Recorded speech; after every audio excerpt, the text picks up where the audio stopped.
Тема нашего разговора – внутренний саботажник, ваш грозный страж, который не хочет отпускать вашу душу на свободу.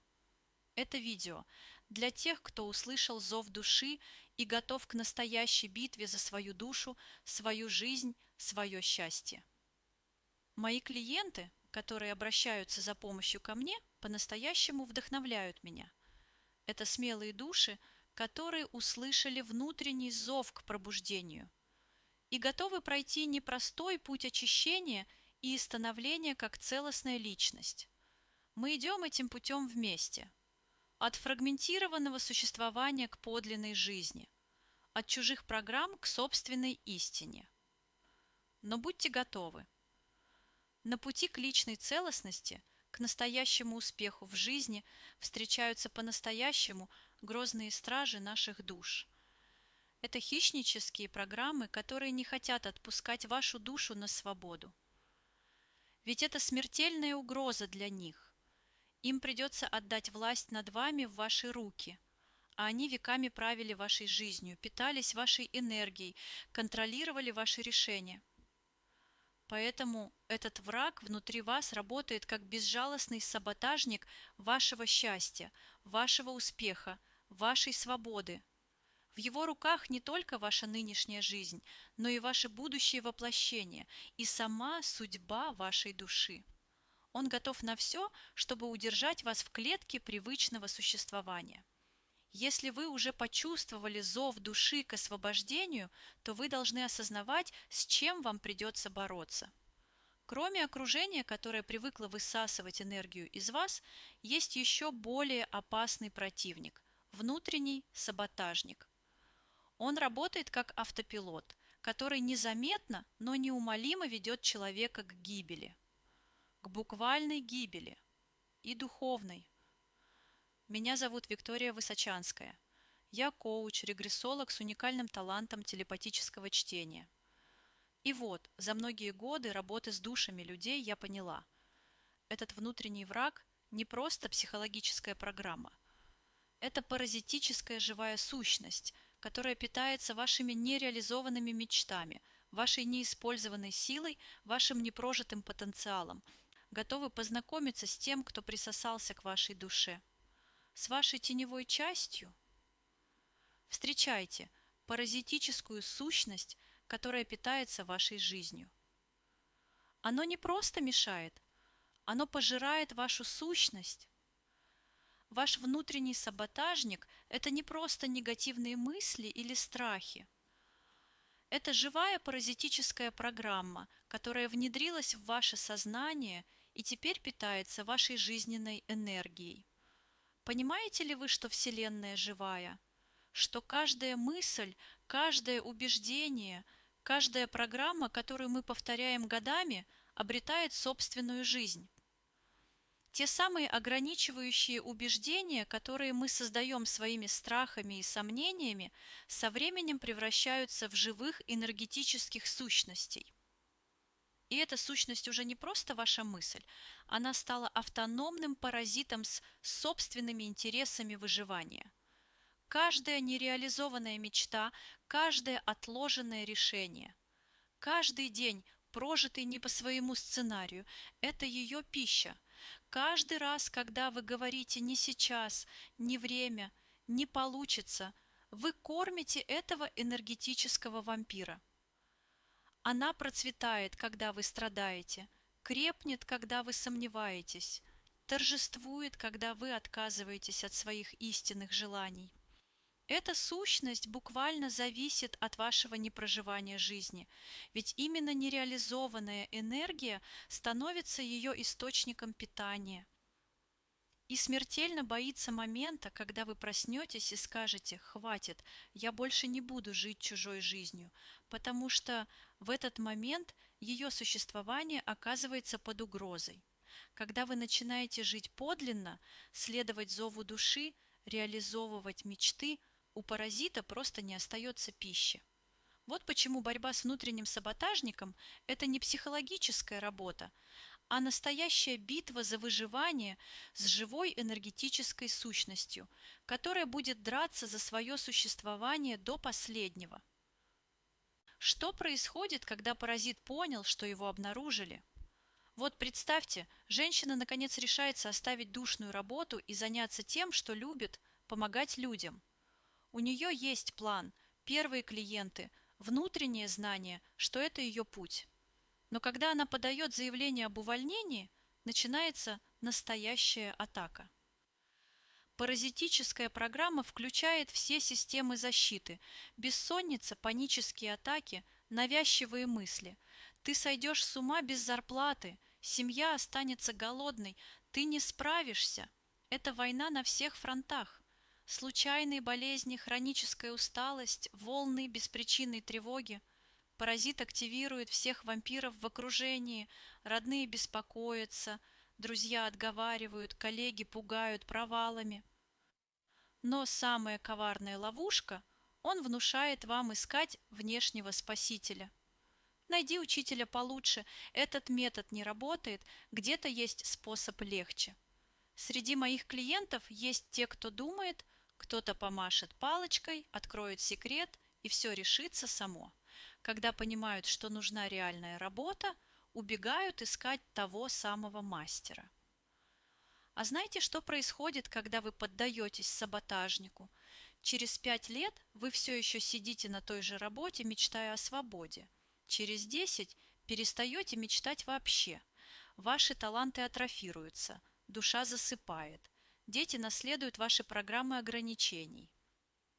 И самое страшное, паразит программирует не только эту жизнь, но и следующее воплощение.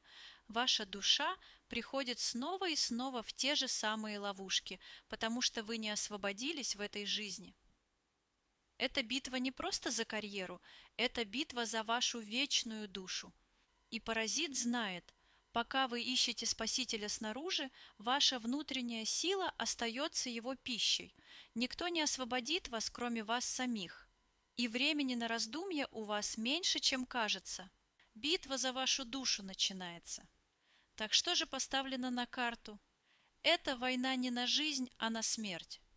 Поймите главное, когда вы решаете изменить жизнь, начинается настоящая война. С одной стороны, ваша душа, которая хочет свободы, творчества, подлинной жизни. С другой, паразитические программы, ваш доморощенный вампир, который веками кормился вашим потенциалом. И он не собирается добровольно отказываться от власти. Эта битва происходит не только в вашем уме. Она затрагивает все уровни существования. На физическом уровне — усталость, болезни, случайные травмы в моменты важных решений.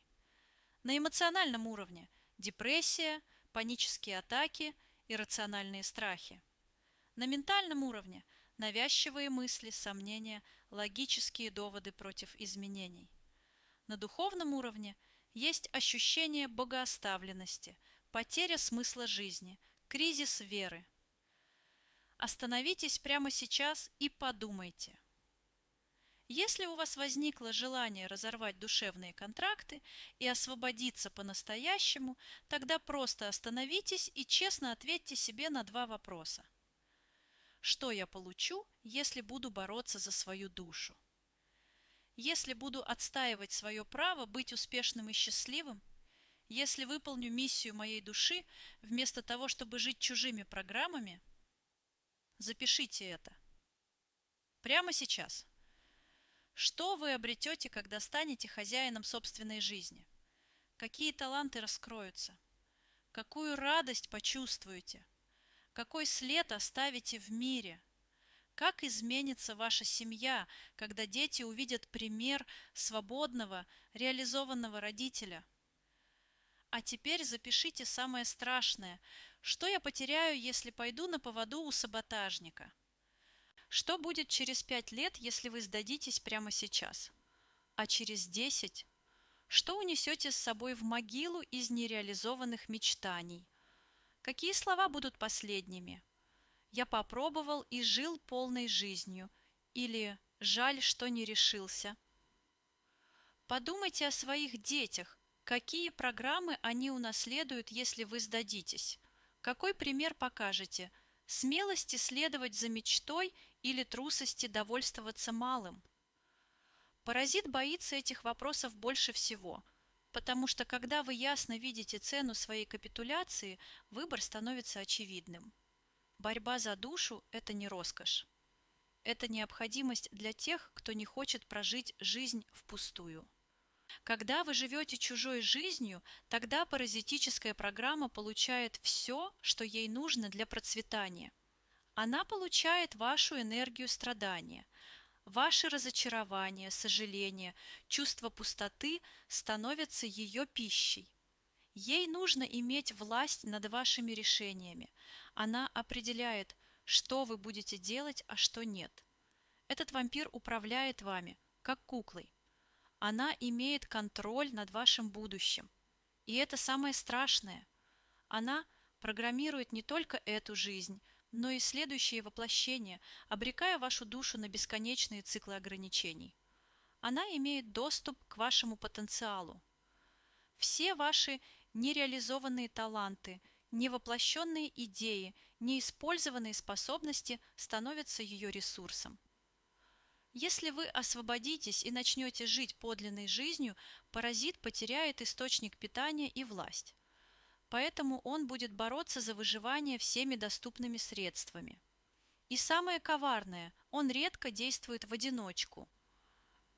У паразитической программы есть союзники в вашем окружении, люди, которые тоже питаются вашей энергией и заинтересованы в том, чтобы вы оставались под контролем. Энергетические вампиры среди близких, которые высасывают силы постоянными проблемами и требованием внимания. Кто они? Давайте пересчитаем их по порядку. Это контролеры, привыкшие управлять вашими решениями и получать выгоду от вашей зависимости. Это ваши внешние саботажники, которые под видом заботы отговаривают от изменений.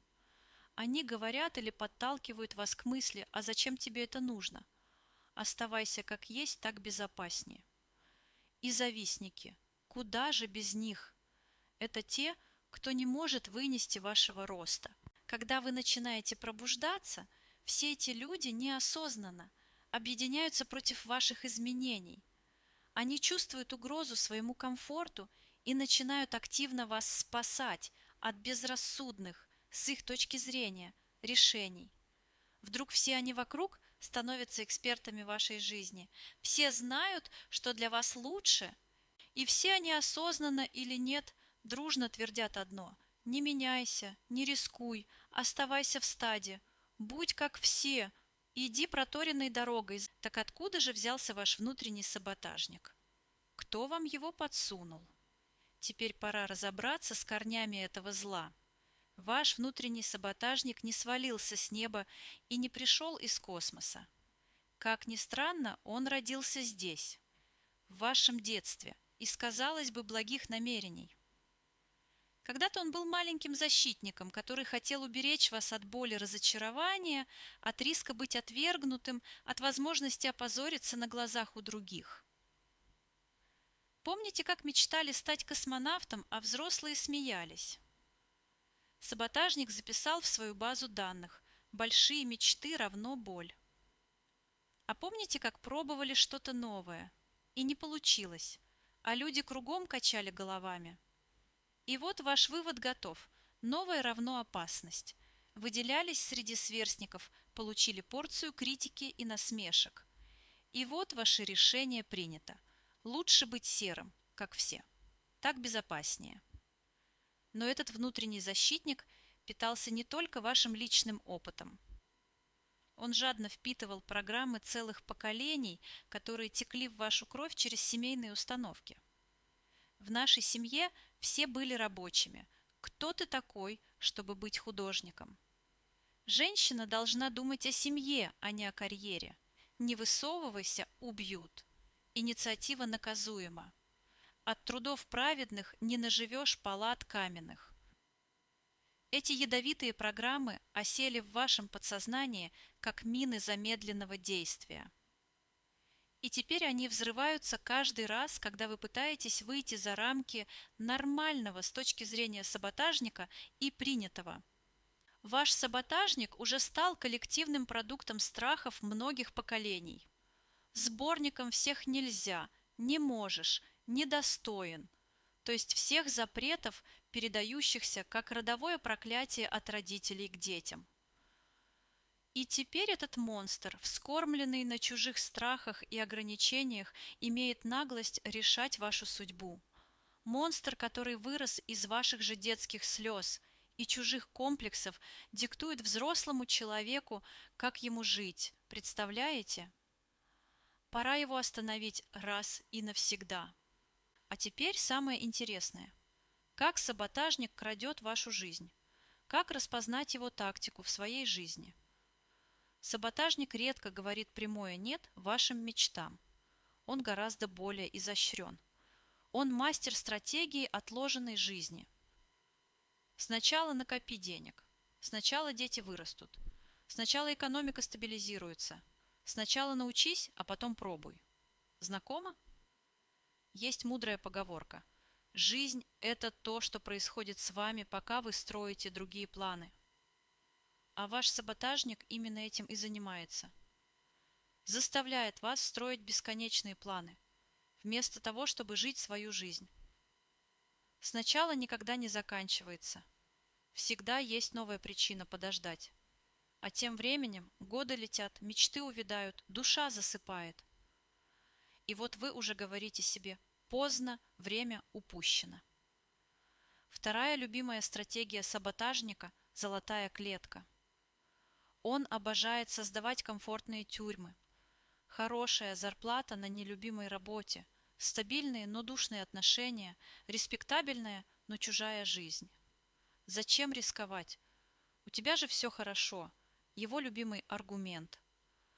Он не понимает разницы между существованием и жизнью, между безопасностью и счастьем. И, наконец, когда прямые запреты не работают, саботажник включает стратегию анализа до паралича. Он предлагает изучить вопрос глубже. Бесконечные курсы, семинары, книги, планы, исследования – все что угодно, только не действие. Ты еще не готов, нужно больше знаний. Сначала изучи рынок. Под видом подготовки он может годами держать вас в состоянии ожидания. Запомните главное – саботажник превращает подготовку в оправдание бездействия. Ведь готовиться всегда безопаснее, чем действовать. Теперь рассмотрим, почему позитивное мышление не работает. Так как же победить этого монстра внутри себя? Кто-то скажет «Я знаю», нам поможет позитивное мышление. И вот начинается битва аффирмаций. Многие пытаются заглушить саботажника позитивными установками. «Я верю в себя», «У меня все получится», «Я достоин успеха». Но это все равно, что пытаться перекричать опытного адвоката в суде. Он всегда найдет более убедительные контраргументы. Ваш внутренний саботажник – это мастер психологических дебатов. Он не боится ваших аффирмаций, потому что у него есть козыри. Это реальные факты из вашего прошлого. Статистика неудач, яркие примеры ваших провалов. У него есть доказательства, а у вас только слова. Угадайте, кто победит в этом споре. Когда вы говорите «я достоин успеха», то он мгновенно отвечает «А помнишь, как ты провалил тот проект 3 года назад?»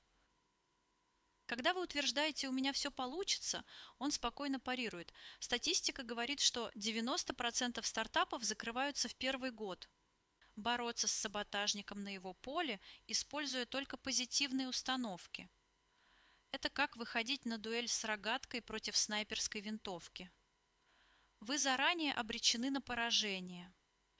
Нужен другой подход, системный, умный, основанный на понимании психологии, а не на самообмане. Ну и как нам его обезвредить? Вы спросите. Итак, 4 этапа обезвреживания внутреннего саботажника. Запоминайте и записывайте. Давайте рассмотрим стратегии обезвреживания саботажника по порядку. Этап 1. Распознавание и именование. Представьте, что вы идете по темному лесу, и вдруг слышите шорох в кустах. Пока вы не знаете, что это, Ваше воображение рисует самые страшные картины. Заяц, волк, инопланетяне. Но стоит включить фонарик и увидеть, что это всего лишь ежик, страх исчезает. Также и с саботажником. Первый шаг. Научиться отличать его голос от голоса истинной мудрости. Мудрость говорит спокойно и конструктивно. Например, вы улавливаете мысль. Стоит подумать об этом варианте. Или, может, попробуем по-другому?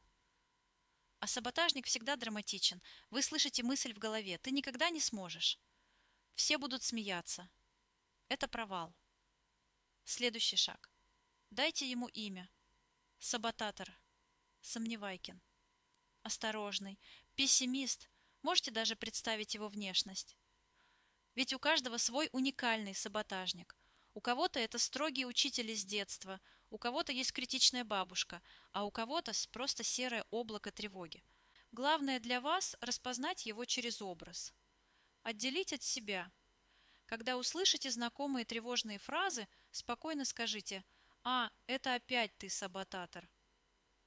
Спасибо за беспокойство, но решение принимаю я».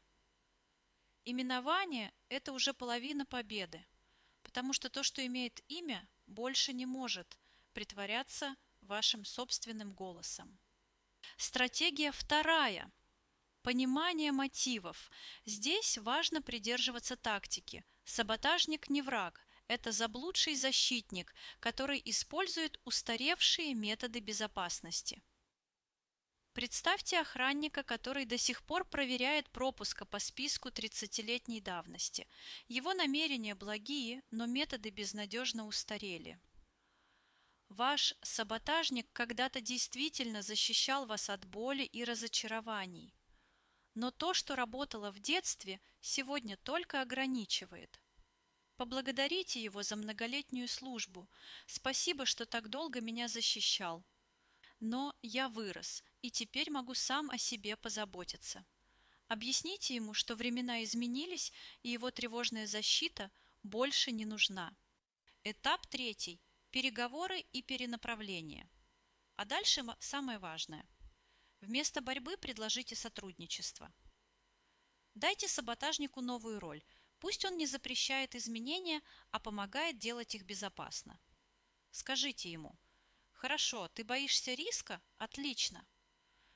Тогда помоги мне его минимизировать, а не избегать совсем. Ты эксперт по опасностям, стань моим консультантом по безопасности». Превратите его из цензора в советника, из тормоза в штурмана. Теперь вместо «не делай этого» он будет говорить: «Если уж делаешь, то давай продумаем план «Б». Это кардинально меняет всю игру. Вы получаете союзника вместо противника. И, наконец, четвертая стратегия – создание новых программ. Представьте свое сознание как компьютер, в котором годами работали вирусные программы. Мало просто удалить вирус, нужно установить новое, качественное программное обеспечение. Старые программы саботажника работали по принципу избегания боли. Новые программы должны работать по принципу достижения радости. Начните замещение. Вместо автоматического «это опасно» тренируйте новую реакцию «это возможность для роста». Вместо привычного «а вдруг не получится», «а вдруг получится даже лучше, чем я ожидаю». Вместо унижающего «зачем тебе это надо» утверждающее «я достоин следовать за своими мечтами». Помните, мозг – это мышца привычки. Чем чаще вы используете новые программы, тем сильнее они становятся, а старые, оставшись без подпитки, постепенно атрофируются и исчезают. Время вашего освобождения пришло. Это битва, которую нельзя проиграть. Если вы слушаете эти слова, значит, война уже началась.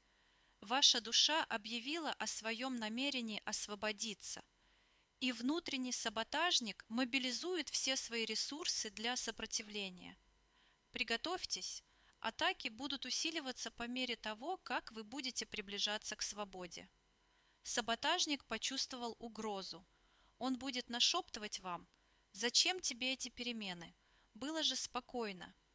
Он будет напоминать о каждой вашей неудаче, приводить в пример чужие провалы, рисовать картины катастроф.